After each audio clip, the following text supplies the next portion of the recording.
چاند کی پیشین گوئی کرنا کیسا ہے؟ شریعت میں چاند کی پہلے سے پیش گوئی کرنے کی کیا حقیقت ہے؟ کیا پیش گوئی کا یہ پیش گوئی کر سکتے ہیں کہ اس دفعہ عید فلاں تاریخ کو ہوگی؟ محمد ندیم کراچی. جی ہاں جی، فلکیات کے علم میں بڑی ترقی کی ہے. بعض دفعہ فلکیات سے یقینی طور پہ پتہ چل جاتا ہے کہ یہ روزے 30 ہوں گے یا 29 ہوں گے.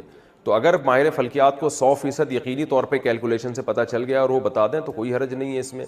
لیکن بعض دفعہ فلکیات کے ماہرین خود کنفیوز ہوتے ہیں کہ بھئی امکان ہے، تو پھر وہ پیش گوئی امکان ہی کی کریں. یعنی وہ بتائیں کہ بھئی امکان 29 کا بھی ہے 30 کا بھی ہے، وہ یہ بتا دیتے ہیں اتنے % امکان ہے.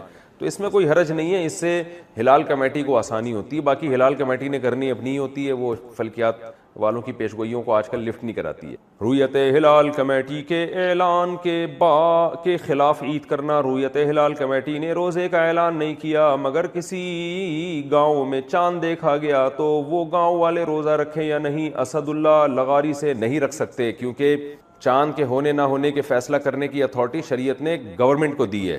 تو گورنمنٹ یا اس کی طرف سے نامزد کمیٹی، تو جب تک وہ کمیٹی اعلان نہیں کرے گی، ایسے تو آپ خود بتاؤ نا، ملک میں فساد پیدا ہو جائے گا. وہ کہہ رہا ہے میں نے دیکھا ہے، وہ کہہ رہا ہے وہ ادھر گواہی لے رہا ہے، وہ ادھر گواہی لے رہا ہے، تو ہر گلی محلے میں پھڈے ہوں گے پھر تو اس لیے یہ اتھارٹی حکومت کے پاس ہے. ہاں، گاؤں والوں میں جس آدمی نے اپنی آنکھوں سے دیکھا وہ رکھ لے، لیکن اس کی گواہی دوسروں کے لیے حجت نہیں ہے. اگر کوئی کہتا ہے میں نے اپنی آنکھوں سے دیکھا تو موسٹ ویلکم، آپ رکھیں روزہ. بھائی ہم جب تک اپنی آنکھوں سے نہیں دیکھیں گے یا حکومت کا اعلان نہیں سنیں گے تو اس وقت تک ہم روزہ نہیں رکھیں گے. تو گواہی دینا، گواہی کو لینا، گواہی کو سن کے اس پہ فیصلہ کرنا، یہ ہر آدمی کو اس کا حق نہیں ہے، بلکہ یہ حکومت کو اس کا حق حاصل ہے. ویسے بھی آپ دیکھ لیں نا، کوئی قتل کے کیسز ہوتے ہیں، چوری کے کیسز ہوتے ہیں، ہر آدمی تھوڑی ٹھیے لگا کے بیٹھتا ہے. اس کو کہا جاتا ہے بھائی تھانے میں جاؤ یا عدالت میں جاؤ یا کوئی حکومت کی طرف سے کوئی نامزد کمیٹی ہو اس کے پاس جاؤ.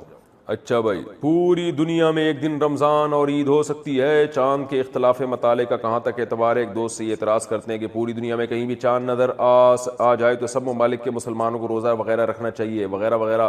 محمد فہد نواز ڈیرہ اسماعیل خان سے، وہ جب رکھنا چاہیے جب پوری دنیا میں ایک خلافت ہو اور وہ خلیفہ نے کہیں سے بھی گواہی لے کے پوری دنیا پہ نافذ کر دی، تو پھر ہے کہ پھر پوری دنیا میں ایک ٹائم پہ رمضان شروع ہوگا اور ایک ٹائم پہ عید ہوگی. لیکن اگر پوری دنیا میں حکومتیں الگ الگ ہیں تو ایک حکومت دوسرے حکم کے فیصلے کی شرعاً پابند نہیں ہے انتظامی چیزوں میں، تو اس میں پھر وہ فیصلہ کر سکتی ہے کہ بھئی ہم اپنی کمیٹی کو ترجیح دیں گے، یہاں کے نظام کو ترجیح دیں گے. لیکن اگر گورنمنٹ فیصلہ کر لیتی ہے کہ ہم نے، یا سارے اسلامی ملک مل کے فیصلہ کر لیتے ہیں کہ ہم نے اس معاملے میں ایک کنٹری کو اتھارٹی دے دی ہے، وہ جب فیصلہ کرے گا تو ہم سب پہ نافذ ہوگا، تو پھر سب پہ نافذ ہو جائے گا. جیسے آج اگر ساری دنیا کے اسلامی ممالک مل جائیں اور وہ فیصلہ کریں تمام ملکوں کے سربراہ کہ بھئی سعودی حکومت جس دن روزے کا اعلان کرے گی تو وہ اعلان ہمارے لیے بھی ہوگا اور ہم اس کو نافذ العمل سمجھیں گے، اور سعودی حکومت جس دن عید کا اعلان کرے گی تو ہم شرعاً ہم پر بھی حجت ہوگا. تو اگر سارے ملکوں کے کنٹریز یہ فیصلہ کر لیں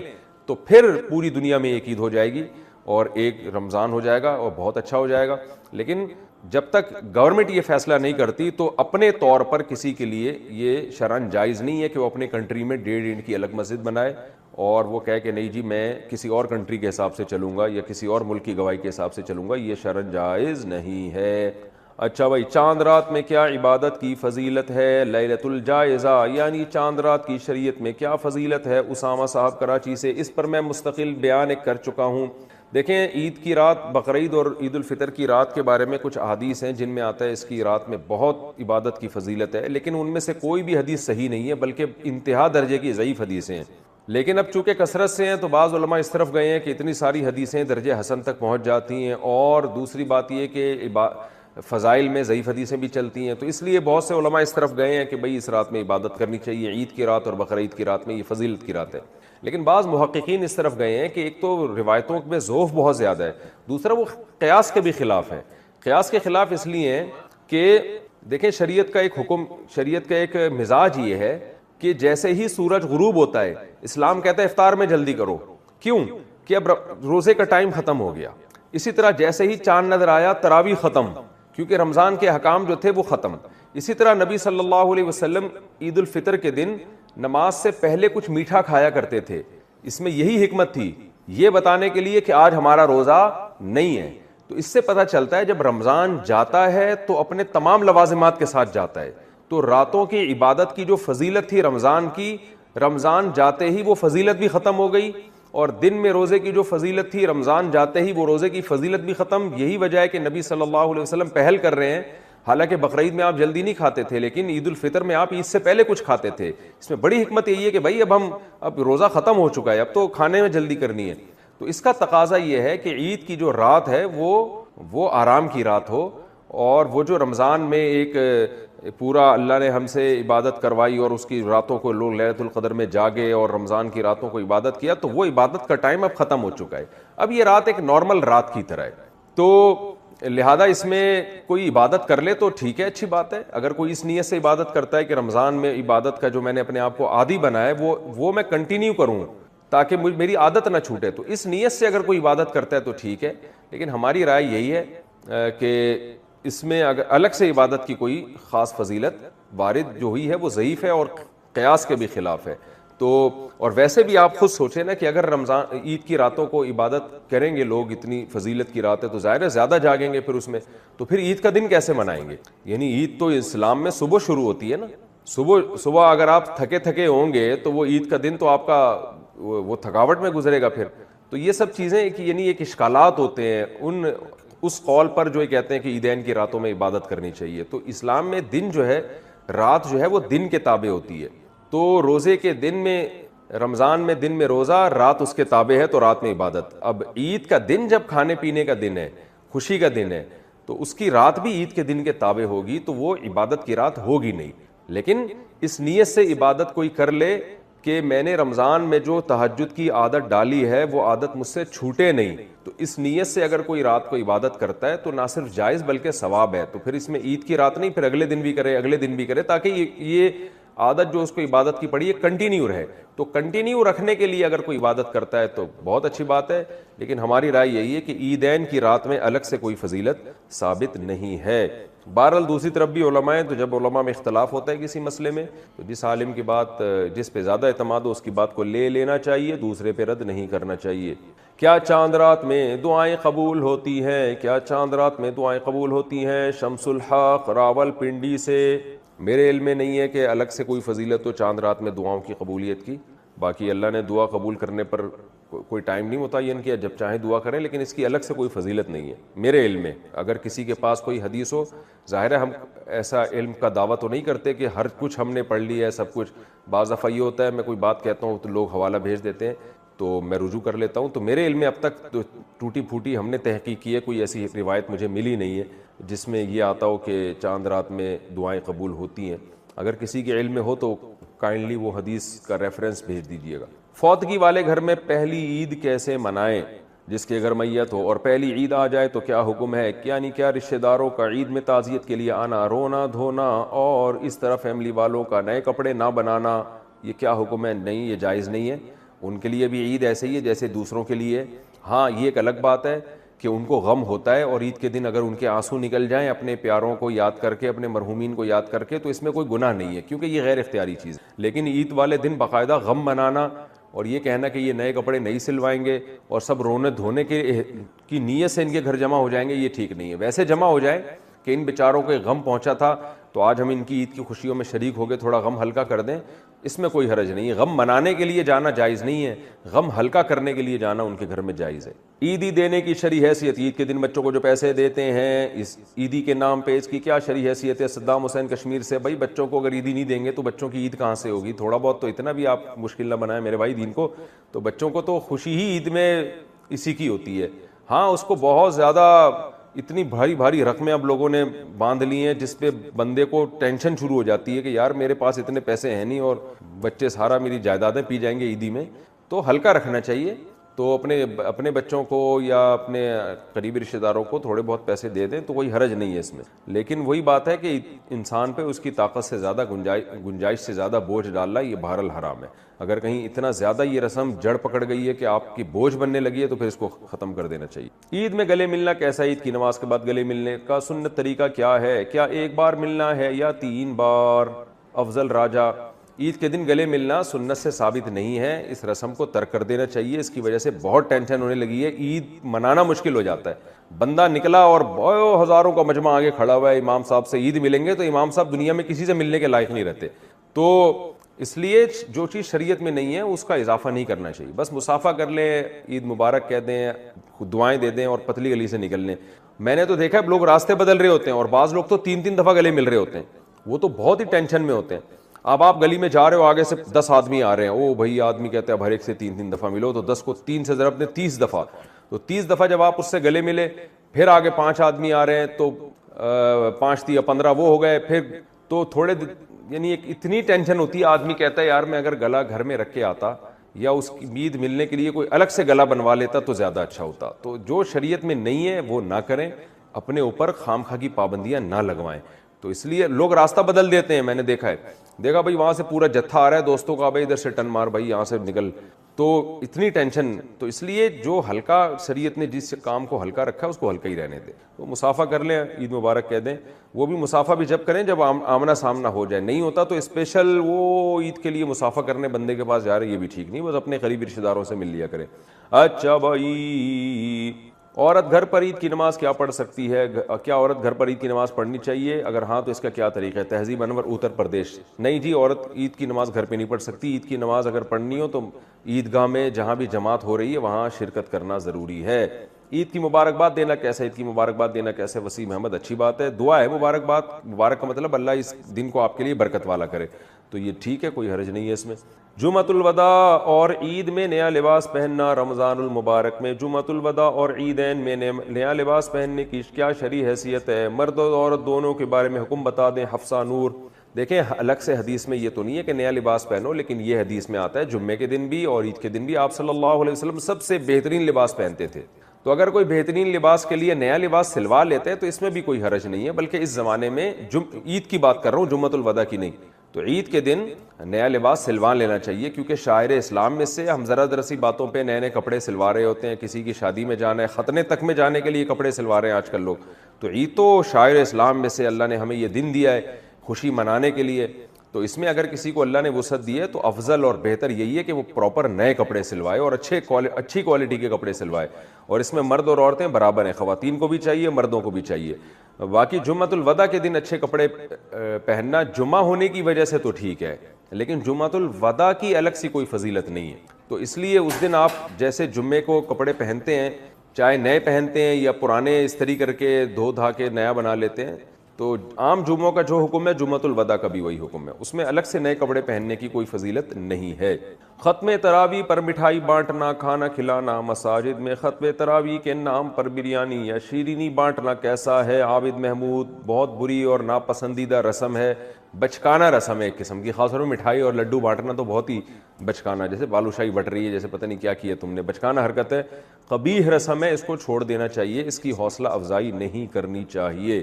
باہر ملک والے صدقہ فطر کس حساب سے دیں گے؟ ہم سعودی عرب میں کام کرتے ہیں, پاکستان میں ہمارے گھر والے ہماری طرف سے صدقہ فطر ادا کریں تو کس حساب سے ادا کریں گے؟ ریال کے حساب سے یا پاکستان کے روپیے کے حساب سے؟ محمد رفیق, سعودی عرب میں جو صدقہ فطر دے رہا ہے جہاں وہ رہتا ہے اس ملک کی کرنسی دیکھی جائے گی اور اس ملک میں آٹے کی ویلیو دیکھی جائے گی. تو اس ملک میں آٹے کی ویلیو دیکھی جائے گی. تو سعودی عرب میں اگر کسی نے صدقہ فطر دینا ہے اور دینا پاکستان میں ہے, خود سعودی عرب میں رہتا ہے, تو وہاں دیکھا جائے گا میرے بھائی 2.25 کلو یا 2.25 کلو آٹا ہے, کیونکہ علماء میں بعض کہتے ہیں 2.25 کلو, بعض کہتے ہیں 2.25 کلو. تو وہاں کا دیکھا جائے گا 2.25 کلو آٹا کتنا ہے, پھر کتنے ریال میں آ رہا ہے, پھر یہاں فون کر دیں بھائی یہاں سعودیہ کے حساب سے اتنے پیسے بنتے ہیں تو پاکستان میں اتنے پیسے ادا کر دو. اعتکاف سے نکلنے والے کو پھول کا ہار پہنانا. اعتکاف کے بعد جب لوگ گھروں کو جاتے ہیں تو لوگ ان کو پھولوں کے ہار ڈالتے ہیں, اس بارے میں کیا حکم ہے؟ ولی الرحمان.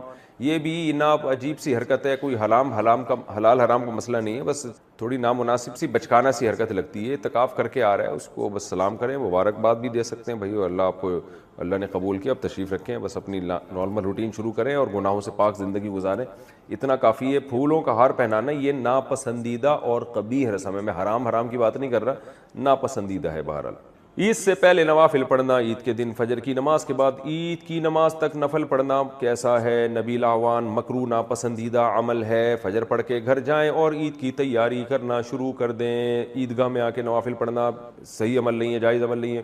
عید الفطر کتنے دن کی ہے؟ عید الفطر اور عید الاضحیٰ ایک دن کی ہوتی ہے یا 3 دن کی؟ زوجہ منصور کڑک سے.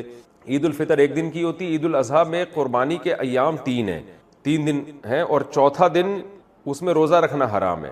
تو اس لحاظ سے ہم یہ کہہ سکتے ہیں کہ عید الاضحیٰ کے احکام 4 دنوں تک رہتے ہیں، 3 دن تک قربانی اور چوتھے دن بھی روزہ حرام، اور عید الفطر کا جو حکم ہے وہ 1 ہی دن تک رہتا ہے، کیونکہ 1 ہی دن روزہ حرام ہوتا ہے، اگلے دن روزہ رکھ سکتے ہیں آپ۔ رمضان کے بعد کیا تبدیلی لائیں، رمضان کے بعد زندگی میں کیسے تبدیلی لائیں؟ عبداللہ صاحب لاہور سے، بھائی رمضان میں ہی توبہ کر کے تبدیلی لے آئیں، بات کا انتظار نہ کریں اور توبہ کر لیں۔ اللہ میں تمام صغائر کبائر گناہوں سے بچنے کا تجھ سے وعدہ کرتا ہوں، اور جو رمضان میں عبادت کا معمول بنا ہے تو تھوڑا تھوڑا اس کو پورے سال کنٹینیو رکھیں۔ جیسے روزوں کی عادت پڑ گئی ہے تو اب ایسا نہیں کہ عید کا چاند نظر آتے ہی روزے بالکل غائب، بلکہ آپ پیر جمعرات کا روزہ رکھیں، ایام 20 کا روزہ رکھیں، اسی طرح رات کو تھوڑے بہت نوافل کا معمول۔ کیا شوال کے 6 روزے رکھنا جائز ہیں؟ جی سنت ہے، صحیح مسلم کی حدیث ہے، آپ صلی اللہ علیہ وسلم نے فرمایا، حدیث کا مفہوم ہے پورے سال کے روزوں کے برابر ہے۔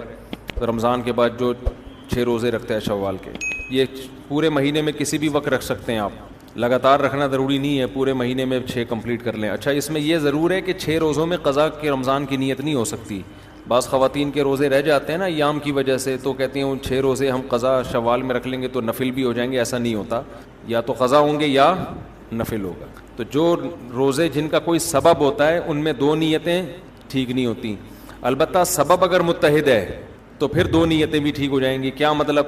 جیسے آپ ایام 20 کے روزے رکھتے ہو، 13، 14 اور 15 کے، چاند کی 13ویں، 14ویں اور 15ویں تاریخ کا روزہ، اور پیر اور جمعرات کا بھی روزہ رکھتے ہو آپ، تو اب 13 تاریخ کو پیر آ گئی، سمجھتے ہیں، یہ جمعرات آ گیا، اب یہاں 2 نیتیں ہو جائیں گی، کیونکہ دونوں اسباب پائے گئے ہیں یہاں پہ، پیر والا دن بھی پایا گیا اور ایام 20 والا بھی۔ اب یہ دونوں الگ نہیں ہو سکتے، کیونکہ آپ کہیں گے میں آج پیر کی نیت کرتا ہوں، ایام 20 کی بعد میں کروں گا، تو وہ تو دن چلا جائے گا نا ایام 20 کا۔ تو یہاں 2 نیتیں جائز ہیں، جیسے 10 محرم کا روزہ آپ نے رکھا، وہ پیر کا بھی روزہ تھا، ایام 20 بھی تھا، تو اس میں 3 نیتیں جائز ہو جائیں گی، 10 محرم کی بھی اور ایام 20 کی بھی اور پیر یا جمعرات کی بھی، وہاں تینوں جائز ہیں۔ اچھا بھائی، جنوبی وزیرستان اور افغانستان میں اس سال 28 روزوں کا رمضان ہوا، KPK اور عمان میں 29 روزوں کا، جبکہ پاکستان اور باقی ممالک میں 30 روزوں کا رمضان ہوا، ایسا کیوں؟ اور باقی ماہ میں اس طرح کی غلطی یا اختلاف کیوں نہیں ہوتا؟ بھائی میں پشاور کے بارے میں بیان کئی دفعہ ریکارڈ کرانے کا سوچتا ہوں، مگر پشاور سے دشمنی نہیں مول لینا چاہتا میں، سمجھتے ہو؟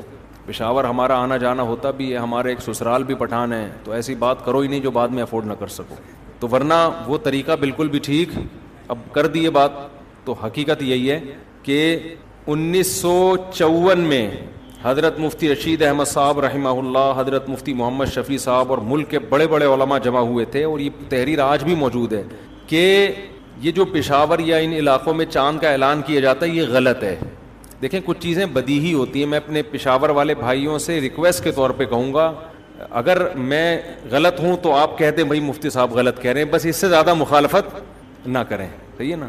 اس سے زیادہ نہیں کہ پشاور میں داخلے پر پابندی لگا دیں، پتھراؤ کریں، بھائی یہ غلط باتیں کر رہا ہے، ایسا نہیں ہے، آپ بول دو بھائی مفتی صاحب سے غلطی ہوئی ہے، بس اتنا، تو اپنی رائے دینے کا تو حق ہے نا ہمیں۔ اور یہ کوئی پٹھان پنجابی سرائکی مہاجر مسئلہ نہیں ہے، یہاں جو اس تحریر پہ جو دستخط ہیں وہ پٹھان علماء کے بھی ہیں، ہمارے اساتذہ میں پٹھان علماء بھی ہیں، وہ بھی پشاور کے چاند کو غلط کہتے ہیں، کہ جو چاند کا ایک دن پہلے اعلان ہو جاتا ہے غلط ہے، اور بڑے بڑے ماہر فلکیات ہیں، بڑے بڑے مفتیان کرام ہیں، وہیں KPK سے پڑھے بھی وہیں سے ہیں، تو یہ کوئی قوم پرستی کا مسئلہ نہ بنا لیا جائے اس کو، تو کہ بھئی کراچی والے چونکہ یہ قوم کے ہیں تو وہ پشاور والے کے، چاند کی کوئی قوم نہیں ہوتی، ٹھیک ہے نا، وہ اگر ہے تو سب کے لیے ہے، نہیں ہے تو کسی کے لیے بھی نہیں۔ تو ہم نے خود بھی تجربہ کیا ہے کہ چند سال پہلے ہم نے خود بھی اپنے لوگ بٹھائے پہاڑوں پہ، وزیرستان پہ بھی بٹھائے، پورا نیٹ ورک بنایا کہ یار کہیں چاند نظر آئے تو بتاؤ، کسی کو کبھی بھی نظر نہیں آیا، لیکن پھر اعلان ہو جاتے 130 افراد نے گواہی دی، 160 افراد نے گواہی دی۔ لوگ کہتے ہیں اتنے سارے افراد جب گواہی دے رہے ہیں تو ہم گواہی کے مکلف ہیں، چاند ہو یا نہ ہو، ہم تو گواہی کو دیکھیں گے۔ تو دیکھیں اصولی بات ہے کہ شریعت میں علی الاطلاق گواہی نہ شریعت میں قبول ہے نہ دنیا کے کسی قانون میں، ہمیشہ گواہوں کو پرکھا جاتا ہے، ہمیشہ گواہوں کو، کہ ان کی بات میں کتنی صداقت ہے۔ بغیر پرکھے دنیا میں کوئی بھی نہیں ہے کہ 2 آدمی جا کے 4 آدمی گواہی دے دیں جی اس نے اس کا موبائل چرایا ہے، عدالت جرح کرے گی، عدالت ان سے کراس کوشچن پوچھے گی کہ اچھا یہ بتاؤ، ایک گواہ کو الگ لے کر آئے گی، بتاؤ کہاں کب چرایا؟ تم نے دیکھا؟ وہ کہے گا ہاں میں نے دیکھا ہے. کتنے بجے چرایا؟ وہ کہہ رہا ہے میں نے رات 12 بجے دیکھا چرایا ہے. دوسرے گواہ کو لے کر آئے گی, تم بتاؤ کتنے بجے چرایا؟ وہ کہے گا میں نے دوپہر 3 بجے دیکھا چرا رہا تھا. تو اس طرح کے گواہ اگر 3 کیا 4 کیا 4000 بھی ہوں گے, عدالت ان کی گواہی کو ریجیکٹ کر دے گی کہ یار ان کے تو بیانات میں تضاد ہے. اب دیکھو فلکیات کی روح سے ہم یہ نہیں کہتے فلکیات کی وجہ سے چاند کا اعلان ہوگا, اعلان تو دیکھنے پر ہی ہوگا, لیکن فلکیات کا علم یہ بتا دے گا کہ یہ دیکھنا ممکن بھی ہے کہ نہیں ہے. مثال کے طور پر ہم نقشوں میں دیکھتے ہیں غروب آفتاب کا ٹائم, سورج غروب ہونے کا ٹائم لکھا ہوتا ہے نا, اس پہ ہم روزہ افطار کرتے ہیں. نبی کے دور میں یہ ٹائم نہیں ہوتا تھا, لوگ دیکھتے تھے کہ سورج غروب ہو گیا تو حضرت بلال اذان دے دیتے تھے, لوگ افطار کر لیتے تھے. اب کیا ہے کہ فلکیات کا علم نے ترقی کی, اب ہمیں پہلے سے پتا ہوتا ہے, کیلکولیشن کر کے بتاتے ہیں بھائی کراچی میں 7:05 پر سورج غروب ہوگا. فلکیات کے علم سے ہمیں یہ اندازہ ہو جاتا ہے, سمجھتے ہیں نا. اب کوئی بندہ 6 بجے 10 آدمی آ کے ہمیں کہیں 6 بجے کہ خدا کی قسم سورج ہم نے اپنی آنکھوں سے غروب ہوتا ہوا دیکھا ہے, تو جو فلکیات کی تھوڑی بہت بھی الف بے جانتا ہوگا وہ قسم اٹھا کے کہہ سکے گا کہ یہ جھوٹ بول رہے ہیں, کیونکہ سورج غروب ہونے کا ٹائم جو کیلکولیٹ کیا ہے وہ 7:05, یہ ہو ہی نہیں سکتا. تو فلکیات کی روح سے یہ پتا چل جاتا ہے کہ چاند پیدا بھی ہوا تھا کہ نہیں ہوا تھا. پیدا ہوا تھا تو دیکھنے کے قابل تھا یا نہیں تھا. دیکھو 3 اسٹیپ ہوتے ہیں جو فلکیات کی کیلکولیشن سے پتا چلتے ہیں. ایک اسٹیپ, بعض دفعہ تو یہ پتا چل جاتا ہے کہ چاند کا نظر آنا ممکن ہے ہی نہیں, کیونکہ سورج غروب ہونے سے پہلے چاند غائب ہو چکا ہوگا. اور یہ اتنی پکی کیلکولیشن ہوتی ہے, اتنی پکی کہ اس میں غلطی کا امکان نہیں ہوتا. ساری دنیا میں کسی سے بھی پوچھو گے, امریکہ بھی فون کرو گے, وہ بھی وہاں کا بھی فلکیات کا ماہر کہے گا بھائی ہے ہی نہیں, ناممکن ہے. ایک اسٹیپ یہ ہوتا ہے کہ فلکیات کی روح سے یہ یقین ہوتا ہے کہ چاند لازمی نظر آئے گا, یہ بھی ہوتا ہے. اس میں تو دیکھا, یہ پوری دنیا دیکھے گی اس کو, یا پورا ملک دیکھے گا, یا پورا پشاور دیکھے گا. ایک اسٹیپ یہ ہوتا ہے کہ ماہر فلکیات یہ کہتے ہیں کہ اتنا باریک ہوگا, تھوڑی دیر کے لیے ہوگا, ممکن ہے نظر آ جائے, ممکن ہے نظر نہ آئے. ایسے اسٹیپ پہ آپ یہ کہہ سکتے ہیں کہ 130 آدمیوں نے گواہی دی ہے تو یار شاید نظر آ گیا ہو, سمجھ رہے. یہاں یہ ممکن ہوتا ہے, لیکن اس میں بھی یہ ہے کہ ان سے پوچھا جائے گا کہاں دیکھا ہے. وہ ایسی لوکیشن بتا رہے ہیں یا ایسا زاویہ بتا رہے ہیں کہ وہاں ممکن ہے ہی نہیں, تو وہاں بھی گواہی کیا کی جائے گی, رد کی جائے گی. تو علل اطلاق دنیا میں کہیں بھی نہیں ہے. اب ہوتا یہ ہے کہ میں پشاور کے بھائیوں سے ایک سوال پوچھتا ہوں کہ دیکھو میرے بھی شاگرد ہیں, پشاور میں بہت زیادہ رہتے ہیں, بہت سے علماء ہیں جو پشاور کے, ہم نے ان سے پڑھا ہے. ہم سب سے ایک سوال کرتے ہیں کہ 30-40 سالوں میں کھلی آنکھوں آپ نے کبھی دیکھا چاند, کہ آدھا پشاور دیکھ رہا ہو ہے بھائی, سب دیکھ رہے ہو, وہی نظر آ گیا, وہی نظر آ گیا. یہ کیا بات ہے؟ دیکھو کراچی میں ایسا ہوتا ہے, کبھی ہمیں نظر نہیں آتا, ہلال کمیٹی اعلان کرتی ہے بھائی چند لوگوں کو نظر آئے ہم مان لیتے ہیں, لیکن کبھی ایسا بھی ہوتا ہے کہ سب دیکھ رہے ہوتے ہیں. لیکن پشاور میں ایسا نہیں ہوتا. جب بھی عید کا چاند ہوگا 130 یا 200 آدمی ہی دیکھیں گے, پورا پشاور نہیں دیکھتا کبھی بھی. تو یہ تو بہت بڑا فالٹ ہے. چاند تو کبھی ساری دنیا کو نظر آتا ہے, کبھی تھوڑے سے لوگوں کو نظر آتا ہے. یہ کیسی بات ہے؟ دوسری بات, میں نے بارہا خود, میں ممبر پہ بیٹھ کے دیکھو جھوٹ نہیں بولوں گا, بہت مشکل ہوتا ہے ممبر پہ بیٹھ کے جھوٹ بولنا. ہم نے بارہا خود یہ مشاہدہ کیا ہے, میں نے فون کر کے یعنی لوگوں سے معلومات حاصل, آپ خود دیکھ لینا وہاں پہ, میری بات پہ نہ جائیں, کہ عید والے دن بھی چاند نظر نہیں آیا, سمجھ رہے, عید والے دن بھی کھلی آنکھوں چاند نظر نہیں آیا. ہمیشہ ایسا نہیں ہوتا, لیکن بعض دفعہ ایسا ہوتا ہے. حالانکہ 30 کا چاند تو لازمی موٹا ہوتا ہے, ساری دنیا دیکھتی ہے. اگر اس وقت بھی چند لوگوں کو نظر آ رہا ہے تو یہ واضح علامت ہے کہ بھئی پہلے دن چاند دیکھنے میں آپ سے بہت بڑی مسٹیک ہوئی ہے, اور یہ کئی سالوں سے چلا آ رہا ہے سسٹم. یہ پھر محرم میں نہیں اختلاف ہوتا, یکم محرم ہمارے ساتھ, یکم ربیع الاول ہمارے ساتھ, سفر ہمارے ساتھ, شعبان ہمارے ساتھ. اب آپ مجھے بتاؤ, ہمارے ساتھ شعبان چلتے چلتے جب آپ 28 تاریخ کو پہنچے ہمارے ساتھ, تو آپ کے لیے تو چاند دیکھنا جائز ہی نہیں تھا. میں سمجھا پا رہا ہوں اپنی بات. 28 کے بعد آپ نے کیسے دیکھ لیا چاند؟ آپ کے ہاں جو اخبار چھپا اس میں بھی 28 شعبان, ہمارے ہاں جو اخبار چھپا اس میں بھی 28 شعبان, وزیرستان میں جو اخبار نکل رہا ہے اس میں بھی کیا لکھا ہوا ہے 28 شعبان. اس کے بعد اعلان ہو جاتا ہے کل رمضان ہے. حالانکہ دنیا میں کہیں بھی 28 کا مہینہ نہیں ہوتا. یہ بڑے بڑے فالٹ ہیں. تو اس لیے بالکل تعصب سے بالاتر ہو کر بالکل نیوٹرل ہو کے آپ غور کیا کریں تو آپ کو پتہ چلے گا بھئی یہ اختلاف خامخواہ کا بنایا ہوا اختلاف ہے. اگر تھوڑا سنجیدگی سے غور کریں اور ہلال کمیٹی پہ خامخواہ کے الزام لگانا کہ یہ چاند یہ کھا جاتے ہیں, اگر روزہ کھا جاتے ہیں تو پھر روزہ رکھتے کیوں ہیں, 30 روزے کیوں کر لیے؟ اور پھر روزہ اتنی اہم عبادت ہے, اگر 30 کے دن عید نہیں تھی روزہ تھا. اب دیکھو یہاں پشاور میں 29 روزے ہوئے ہیں, 30ویں دن پشاور والوں نے عید منائی ہے. میں پشاور والوں سے کہتا ہوں جو میرا بیان سن رہے ہیں, آپ نے اپنی آنکھوں سے دیکھا چاند؟ نہیں دیکھا ہوگا کسی نے, یہی ہوگا کہ وہ جی وہاں سے اعلان ہوا ہے ان لوگوں نے دیکھا ہے. تو آپ نے اپنی زندگی میں کبھی دیکھا؟ اس سے بڑا سوال. جو بھی بیان سن رہے ہیں نا وہ اپنے ضمیر پہ ہاتھ رکھ کے کہیں, کسی کی نہ سنیں. ہو سکتا ہے میرا بیان سن کے کوئی آ جائے کہ میں نے دیکھا ہے, میں نے دیکھا. میرا جو بیان سن رہا ہے وہ اپنے بارے میں کہ میں نے خود دیکھا ہے کبھی, وہ کہے گا میں نے خود کبھی بھی نہیں دیکھا. تو یار کبھی کبھی چاند اتنا باریک ہوتا ہے کہ وسیم بھائی دیکھ لیتے ہیں, ستار بھائی نہیں دیکھتے, لیکن کبھی تو ایسا پہلی کا چاند ہوتا ہے کہ آدھا شہر تو کم از کم دیکھ رہا ہوتا ہے نا. تو یہ کیا بات ہے کہ آدھا بھی نہیں دیکھتا, اور بعض دفعہ اگلے دن بھی نظر نہیں آ رہا ہوتا. اس کا مطلب بھائی سسٹم میں کوئی فالٹ ہے. اور سب سے بڑی بات یہ, ان دلائل کو رکھیں ایک طرف. جب ایک کنٹری میں آپ رہتے ہیں تو شریعت کا حکم ہے اطیعوا اللہ و اطیعوا الرسول و اولی الامر منکم. اے ایمان والو, اللہ اس کے رسول اور اولو الامر کی, اولو الامر کہتے ہیں ہر چیز کے اولو الامر الگ ہوتے ہیں, تو حکومت کے اولو الامر حاکمین ہوتے ہیں, تو حاکم کی اطاعت کرو. گواہی لینے اور مسترد کرنے کا رائٹ حکومت کے پاس ہے, ہر آدمی کے پاس انفرادی طور پہ یہ حق حاصل نہیں ہے. کیونکہ اس طرح تو میں بھی ایک مقام بنا کے بیٹھ جاؤں اور میں گواہیاں لینا شروع کر دوں, کیا پتا چلے گا ان میں صحیح فیصلہ کون کر رہا ہے اور غلط فیصلہ کون کر رہا ہے؟ یہ کیسے پتا چلے گا؟ تو اسلام نے اس مسئلے کو حل یہ کیا ہے کہ بھئی جہاں بھی اختلاف کا خطرہ ہو تو مینجمنٹ جو گورنمنٹ ہوگی نا اس کو یہ رائٹ ہوگا. تو جب گورنمنٹ نے کمیٹی نامزد کر دی ہے تو گواہیاں لینے کی اور گواہیاں رد کرنے کا اختیار کس کے پاس ہے؟ اس متعلقہ کمیٹی کے پاس ہے. اس کے علاوہ کسی اور کو یہ حق حاصل نہیں ہے.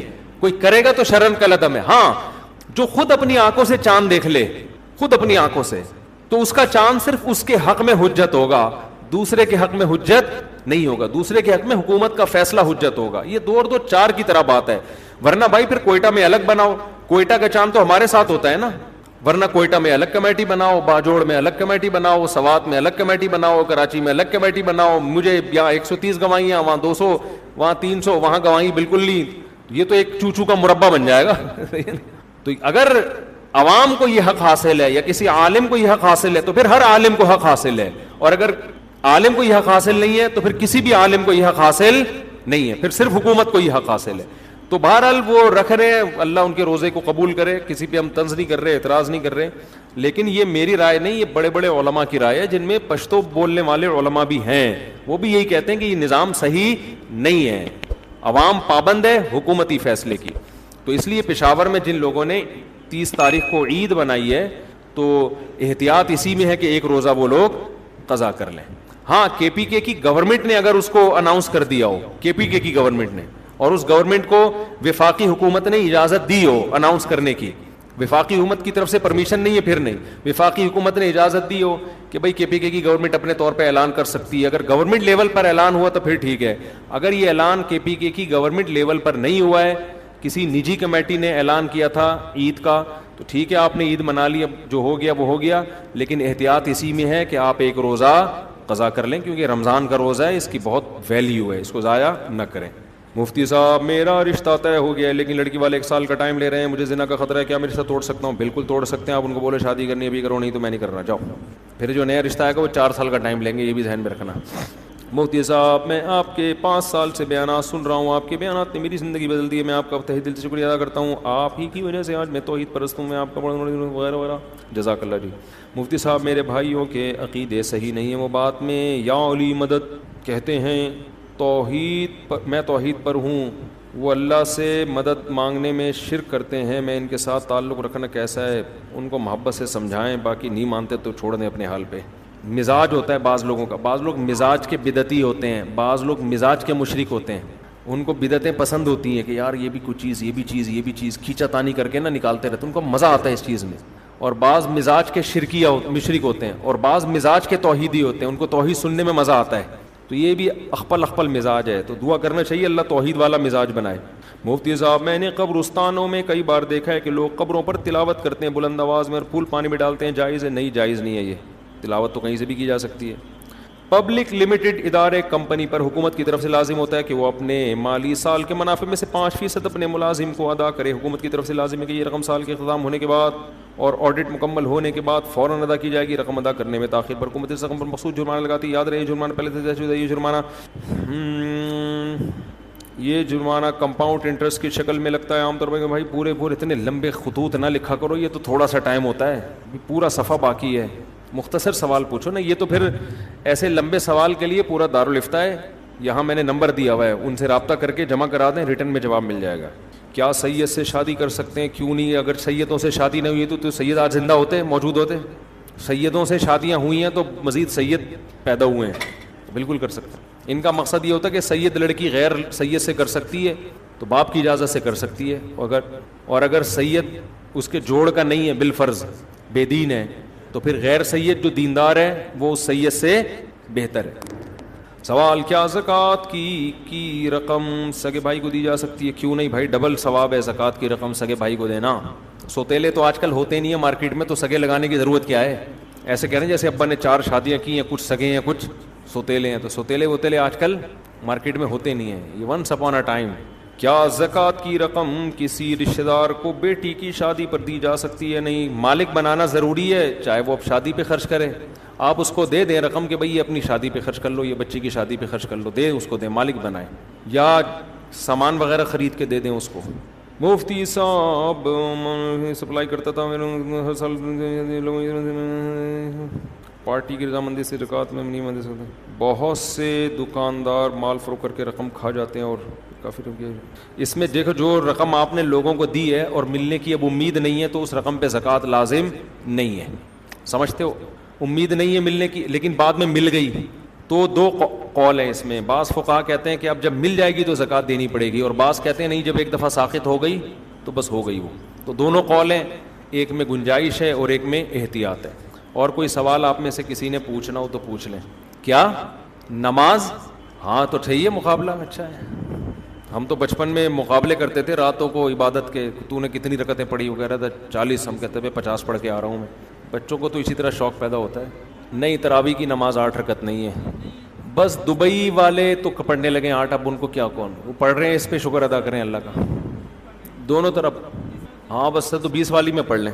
اس پہ تو کئی بار جواب دے چکا ہوں نا, 8 رکعت کی کیا اصل میں.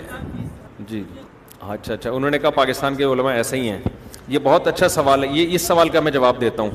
بہترین بات کی آپ نے, یہ سوال عوام کے فائدے کا ہے. انہوں نے سوال یہ کیا کہ میرا بیٹا وہاں تراویح پڑھتا ہے 8 رکعت, تو یہاں جب علماء کہتے ہیں 20 رکعت, تو یہ ابا ان کو کہتے ہیں بیٹھ جائیے تشریف رکھیے, تو کہتا ہے ان کے ابا کہتے ہیں بیٹا 20 پڑھا کرو, تو کہتے ہیں یہ انڈیا پاکستان کے مولویوں کا ہے 20 رکعت. جو علم تو اصل میں کہاں ہے, وہاں عربوں میں ہے نا, تو یہ تو ان لوگوں کا بنایا ہوا ہے. یہ بڑا آج کل ایک کامن اعتراض ہے کہ یہ اردو اسپیکنگ ہے, یہ اجمی لوگ ہیں, ان کو کیا پتا قرآن و سنت کا, اصل تو عربوں کو پتہ ہے. یہ ایسا ہی ہے, جی ٹی وی نے کچھ دن پہلے مجھ سے سوال کیا انٹرویو کے دوران سوال کیا کہ فقہ حنفی میں 3 طلاقیں 3 ہوتی ہیں. 1 منٹ انکل, مجھے بات مکمل کرنے دیں پھر اگلا. تو آگے وہ فوراً کہنے والے تھے قرآن حدیث میں کتنی ہوتی ہیں, 1 ہوتی ہیں, فقہ حنفی میں کتنی ہوتی ہیں. یہ نا تعبیرات ہوتی ہیں کہ کبھی فقہ حنفی کو قرآن و سنت کے مقابلے میں لا کے کھڑا کرتے ہیں, کبھی علماء جو انڈیا پاکستان کے ہیں ان کو قرآن کے مقابلے میں لا کے کھڑا کرتے ہیں. تو ان کا مقابلہ بنتا ہی نہیں ہے. آپ جواب میں یہ نہ کہا کریں کہ نہیں جی بر صغیر کے علماء کی یہ رائے, عربوں کی یہ رائے. آپ یہ بولا کریں صحابہ کی کیا رائے تھی. سمجھتے ہیں نا. تو میں نے جی ٹی وی کو یہ نہیں کہا کہ فقہ حنفی میں 3 ہے, میں نے کہا تمام صحابہ کا رائے یہ تھی کہ 3 کتنی ہوتی ہیں, ایک مجلس کی 3 ہوتی ہیں. آپ کسی ایک ضعیف حدیث سے بھی دکھا دیں کہ کسی ایک صحابی نے ایک مجلس کی 3 کو 1 کہا ہو, اور چونکہ تمام صحابہ کی رائے میں ایک مجلس کی 3 ہوتی ہیں, اس لیے فقہ حنفی میں 3 کتنی ہے, بولو نا 3 ہے. اور فقہ شافی میں بھی 3 کتنی ہے, 3 ہے. فقہ حنبلی میں بھی 3 کتنی ہے, 3 ہے. فقہ مالکی میں بھی 3 کتنی ہے, 3 ہے. 15ویں صدی کے بعد سعودی مفتیوں نے کہا کہ 3 کتنی ہے, 1 ہے. تو آپ علماء عرب کا علماء پاکستان سے مقابلہ نہ کریں, آپ علماء عرب کا عبداللہ بن مسعود سے مقابلہ کریں, عبداللہ بن عباس سے مقابلہ کریں, حضرت عثمان سے مقابلہ کریں، حضرت علی سے، ان تمام سے صحیح سند سے ثابت ہے. حضرت علی نے بھی 3 کے 3 ہونے کا فتویٰ دیا، خود عرب بھی مانتے ہیں اس بات کو. یہ ایسی صحیح سند ہے، ان کا کوئی انکار نہیں کر سکتا. عبداللہ بن مسعود نے بھی، حضرت عمر نے بھی، حضرت عثمان نے بھی، اور بہت سارے صحابہ ہیں جن میں نے کتاب اس پہ لکھی ہے، اس میں بہت سارے صحابہ کے نام ہیں، اور ایک نے بھی 3 کے 1 ہونے کا فتویٰ نہیں دیا. تو یہی مسئلہ تراویح کا ہے. لوگ جب دیکھتے ہیں سعودی عرب میں 8 پڑھی جا رہی ہیں، انڈیا پاکستان میں 20 پڑھی جا رہی ہیں، تو مقابلہ کراتے ہیں سعودیہ کے علماء کا پاکستان کے علماء سے. حالانکہ سعودیہ میں سارے 8 کے قائل ہیں بھی نہیں، سعودیہ میں بہت سارے علماء 20 کے قائل ہیں، لیکن وہ سرکاری سطح پہ نہیں ہیں، ان کی سنی نہیں جاتی. عام طور پہ جو گورنمنٹ حکومتی سطح پہ ہوتے ہیں ان کا فتویٰ رائج ہوتا ہے زیادہ تر، ورنہ سعودی عرب میں تو آفیشلی فقہ حنبلی ہے. فقہ حنبلی کی تو سب کتابوں میں لکھا ہے 20 رکعت تراویح ہے. تو آپ جب ایسی، آپ کا بیٹا بھی ایسی بات کرے نا کہ یہ انڈیا پاکستان کے علماء یہ کہتے ہیں اور عرب علماء یہ کہتے ہیں، تو ان سے کہو کہ بیٹا انڈیا پاکستان کا عربوں کے ساتھ مقابلہ نہ کراؤ، عربوں کا مقابلہ کراؤ صحابہ کے ساتھ. سمجھتے ہیں نا؟ صحابہ کے دور میں ہمیں کوئی ایک روایت بتا دیں کسی مسجد میں 8 رکعتیں ہوئی ہوں. حضرت عمر سے جو منقول ہے نا 8 رکعتیں، اس کا میں کئی بار جواب دے چکا ہوں، وہ حدیث مسترب ہے. حضرت عمر اور موطا امام مالک کی روایت ہے، اس کو امام مالک خود نہیں مانتے. اور حضرت عمر نے اگر 8 پڑھی ہوتی نا تو اس وقت روئے زمین پر کہیں تو 8 رکعت تراویح ہو رہی ہوتی نا، کہیں تو ہو رہی ہوتی، کہیں بھی نہیں ہے. تو اس لیے ان سے کہا کرے بیٹا آج کے عربیوں کو نہ دیکھو. دیکھیں ڈاکٹر ذاکر نائک قابل احترام ہے، مفتی نہیں ہے وہ، تو ڈاکٹر ذاکر نائک کی فیلڈ ہی نہیں ہے نا فتویٰ. ڈاکٹر ذاکر نائک کی تو یہ فیلڈ ہی نہیں ہے. نہیں ایسا نہیں ہے، ایسا نہیں ہے، نہیں یہ بالکل غلط ہے. تو اچھا ڈاکٹر ذاکر نائک قابل احترام ہے ہمارے لیے، امام شافعی سے زیادہ بڑے ہیں ڈاکٹر ذاکر نائک. امام شافعی تو امام بخاری کے استاذ ہیں، تابعین کا زمانہ دیکھا ہے انہوں نے، تابعین کا زمانہ. اور امام احمد بن حنبل امام بخاری کے استاذ ہیں، امام مالک امام شافعی کے استاذ تابعین کے دور کے، بالکل یعنی نبی کے زمانے کو گزرا ہوا دیکھ رہے ہیں، لوگوں کو نمازیں پڑھتے ہوئے دیکھ رہے ہیں. امام حنیفہ کو آدھی امت نے فالو کیا ہے. تو جناب ڈاکٹر ذاکر نائک 100 بار قابل احترام، تو ان کا مقابلہ بھی لوگ انڈیا پاکستان کے علماء سے کروا رہے ہوتے ہیں، تو یہ مقابلہ ہی غلط ہے. ٹھیک ہے نا؟ آج کے اسکالر کا مقابلہ مفتی طارق مسعود سے نہ کرائیں آپ، یہ حضرت مفتی تقی عثمانی صاحب سے نہ کرائیں. آج کا اسکالر جب بھی کوئی بات کرے تو فوراً لے جائیں اسلاف کی طرف. مقابلہ کس سے کروائیں؟ صحابہ تابعین سے کروائیں آپ کہ وہ کیا کہتے تھے. تو آپ کو انشاءاللہ یہ بات جب آپ دیکھیں گے تو پتا چلے گا کہ بھائی صحابہ اور تابعین جو بات کہہ رہے ہیں نا، وہی بات ابو حنیفہ کہہ رہے ہیں، وہی بات امام شافعی کہہ رہے ہیں، وہی بات امام مالک کہہ رہے ہیں، وہی امام احمد بن حنبل اور ان کے فالوورز وہی بات کہہ رہے ہیں. تو یہ مقابلہ ہی غلط کروایا جاتا ہے. اور کیا پوچھ رہے تھے؟ کوئی سوال؟ لوگ اپنے آپ کو دیوبندی بریلوی کہتے ہیں، تو آپ بھی اپنے آپ کو، میں تو اپنے آپ کو کبھی بھی دیوبندی نہیں کہتا. میں نے اپنے نام کے ساتھ دیوبندی کا لفظ ہٹایا ہے. یہ تو لوگوں نے ہمیں خود ہی کہنا شروع کر دیا، کراچی کے دیوبندی مفتی، کراچی کے دیوبندی مفتی. جی نہیں کہنا چاہیے. مسلمان کو اپنے آپ کو کیا ضرورت ہے دیوبندی کی دھم لگانے کی؟ سیدھے سیدھے مسلمان بن کے رہو. پبلک نے خود ہی بریلویوں سے فرق کرنے کے لیے، جو ان رسومات کو فالو نہیں کرتے ان کو پبلک دیوبندی کہتی ہے. تو خود پبلک نے فرق کیا ہوا ہے نا. اب یہ تو نہیں کہہ سکتے یہ مسلم پارٹ 1 یہ مسلم پارٹ 2. ٹھیک ہے نا بھائی؟ وہ بریلی کے تھے تو ان کو بریلوی کہنا شروع کر دیا، یہ دیوبند کے تھے تو ان کے جو مکاتب ان نظریے سے متفق ہیں ان کو لوگوں نے دیوبند کہنا چاہیے. پبلک نے نام دیا، یہ علماء نے نہیں رکھا نام. احتیاط اسی میں ہے کہ پچھلے سالوں کی دے دے، لیکن نہیں بھی دیتا تو یہ بھی ایک مضبوط قول ہے. جی پی فنڈ میں جتنی بھی رقم ملے گی، جب ملے گی زکوٰۃ ہوگی، اس سے پہلے کوئی زکوٰۃ نہیں ہے اس کے اوپر. نہیں وہ سود بھی نہیں ہے. سوراب گوٹ پہ دودھ کی دکان ہے، پاور ہاؤس میں اتنا فرق ہے. سوراب گوٹ اور پاور ہاؤس میں دودھ کی دکان ہی بھول گئے یار آپ. جی صبح سے لے کے رات تک بیٹھے رہتے ہیں دودھ کی دکان میں. پھر کیا ہوا؟ ابو خرچہ نہیں دیتے آپ کو، نہیں دیتے تو وہ ابا پوری دکان دے دیں گے نا آپ کو. میرا خیال ہے یہ کیا کہہ رہے ہیں آپ؟ جی جی میں جواب دیتا ہوں اس کا. اچھا یہ بھائی دیکھو، میں آپ کے ابا سے ریکویسٹ کر سکتا ہوں کہ جب بیٹا صبح سے لے کے رات تک بیٹھا ہوا ہے تو تھوڑا سا اس کو بھی کچھ دہی مکھن دے دیں نا، تھوڑی سی ریکویسٹ کر دوں گا. اور کیا کر سکتے ہیں. یہ سلمان بھائی نے سوال کیا ہے کہ جی میسج دے دیں، انڈیا سے آئے ہیں ماشاء اللہ. جی ادھر آ جائیں، کیمرے میں آ جائیں، کیمرے میں آ جائیں. کوئی مسئلہ تو نہیں ہوگا آپ کے لیے؟ انڈیا مولانا صاحب نے گروپ پہ ہم نے دیکھا تھا جو ابھی حال انہوں نے تھوڑی دیر پہلے بیان کرا تھا، تو اس وقت سارے ہندو علاقوں میں ہی تھا. اور میرا سارا بزنس ہندوؤں کے ساتھ ہے. تو میں نے یہاں آ کے ہندوؤں کے اوپر بہت ساری ابھی کلپیں بنائی اور میرے سارے انڈیا کے لوگ نے یہاں سے ان کو وائرل بھی کہ دیکھو یہاں ہندو کتنا سیف ہے, کتنا سینہ تان کے چھاتی تان کے رہتا ہے. میں بھی اتنا نہیں سمجھتا تھا, اتنا زیادہ. میں نے وہاں کے ہندوؤں کو بتایا, وہ لوگوں نے مجھے میسج کرا کہ کرتا قمیض میں لوگ دکھتے ہیں, یہ کون ہے؟ ہندو ہے. بولے وہاں یہ پہنتے ہیں.